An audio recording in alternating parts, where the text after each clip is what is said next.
Баршаңызға қайырлы күн. Менің каналыма қош келіпсіздер. Сіздермен дәл осындай өте дәмді, ауызға салғанда еритін, жұп-жұмсақ болып шығатын, тез дайындалатын осындай лимонды печеньенің рецептімен тоқтай бөлісемін. Видеоны соңына дейін қарауларыңызды сұраймын. Алдын ала таза тұрған ыдысымызға жұмыртқаны саламыз. Үстінен қант ұнтағын саламыз. Сары майды саламыз, ерітілген, жақсылап меншіктің көмегімен араластырып аламыз. Міне дәл осылай болып араластырдық. Үстінен міндетті түрде бір лимонның седрасын қосамыз. Сыртқы қабығын дәл осы теркадан өткізіп қосамыз. Міне қосып алдым. Бір немесе екі лимон қолдансаңыздар болады. Мен бір ғана лимон қолдандым. Дәл осыны меншікпен араластырып аламыз. Үстінен лимонның согын қосамыз. Үлкен ас қасықпен 2 ас қасық қостым және араластырып аламыз. Үстінен қопсытқышымызды қосамыз. Қопсытқыш бір кішкентай қасықпен қосқанымыз жеткілікті болады. Оны да жақсылап меншікпен араластырып аламыз. Міндетті түрде електен өткізілген ұнды қосып, оны да жақсылап араластырып аламыз. Бірінші меншіктің көмегімен жақсылап араластырып аламыз.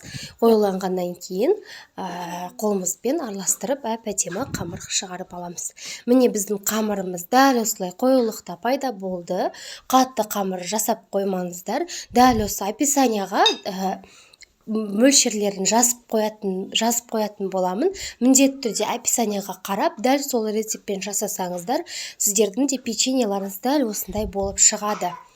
Дәл осының үстінен печеньемізді қолымызбен дөңгелекше қылып жасап аламыз және қант ұнтағын сыртынан дәл осылай печеньеміздің сыртынан қант ұнтағын жағып шығатын боламыз. Табамызға пергамент қағазын қойып, дәл осы печеньеларымызды орналастырып шығамыз. Печеньенің қамырына мән беріңіздер, өйткені печеньенің қамыры қатты, ұны көп болып кетсе де, печеньеміз әдемі болып шықпай қалады.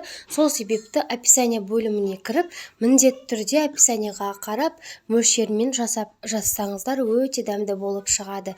Міне барлығын дөңгелекше етіп жасап алдық. Енді 180 градуста қызып тұрған пеште 30-35 минуттай пісіріп аламыз. Міне біздің печеньеларымыз дайын болды. Өте дәмді әрі жұп-жұмсақ болып шығады, достар. Сіздер де дайындап көріңіздер. Дәл жұп-жұмсақ, нәп-нәзік болып шығады. Видеоны соңына дейін тамашалағандарыңыз үшін рахмет. Видеомыз сіздерге ұнаған болса, міндетті түрде лайк басып, комментарий қалдыруды ұмытпаңыздар. Әлі алда көптеген видео рецептермен бөлісетін боламын. Менің каналыма кіріп қарасаңыздар, бұдан да басқа түрлі печеньелардың, пирогтардың рецептісі бар. Кіріп жасап көрсеңіздер болады. Қазіргі таңда сол рецептермен өзім қолданып жүрмін. Өзім қолданған рецептпен сіздермен бөлістім.